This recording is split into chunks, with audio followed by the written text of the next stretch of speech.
Hi, Amanda Lacorday, Academic Life Coach from Organising Students.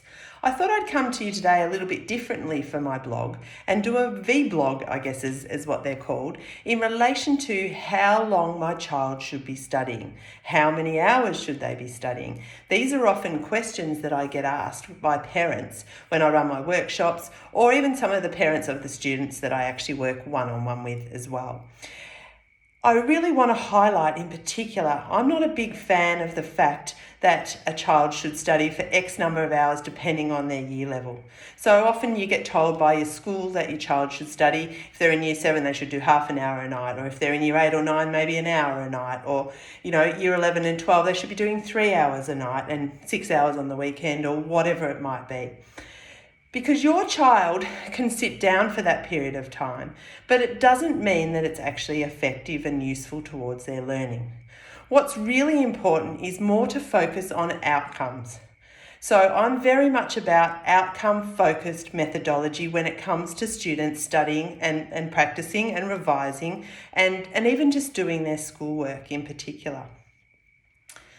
One thing that I really want to again also highlight is that it's very, very important for students to not get distracted, obviously not procrastinate. There's obviously a whole lot of tools out there as well, but your child could be telling you that, gee, I did 3 hours tonight, Mum and Dad, but really only 30 minutes might have actually been effective to their actual learning. So they might have done a whole lot of other things, but really it probably wasn't necessarily useful. So that's why it's really important to focus on the outcomes. I'm going to give you a few steps that I think are really useful for students to follow when it comes to, I guess, the outcome method of studying, revising and learning. First of all, I want a student to think about, what do I need to get done? What tasks? List them out. Estimate the time they need to take.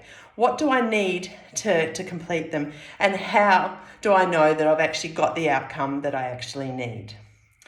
The next step is to actually break down those tasks. Sometimes too many tasks or a whole big plan can be overwhelming. So sometimes it's important to break those tasks down even further. And sometimes that's really important to make a start. Just focus on 1 minute or focus on doing 5 minutes just to get into the action of actually doing some schoolwork.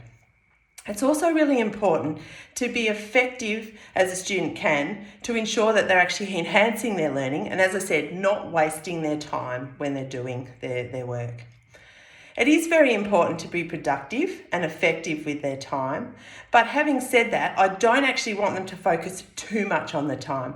When I got them to estimate, the tasks and how long it's going to take, that's more just to give them a guide as to how long they actually need to do and spend to get those tasks done, rather than the fact it's 2 hours or 3 hours or what have you. I hope that actually makes sense. Finally, it's really important for students to evaluate what they did in that session. Did they actually get done what they needed to get done? And were they actually effective with their time? What perhaps could they do differently if that wasn't actually the case? Anyway, I refer to my other blog that I've written on this for more information, so please have a look at that. There'll be a link here as well. And if I can answer any further questions or be of assistance to you, please don't hesitate to get in touch. Bye-bye.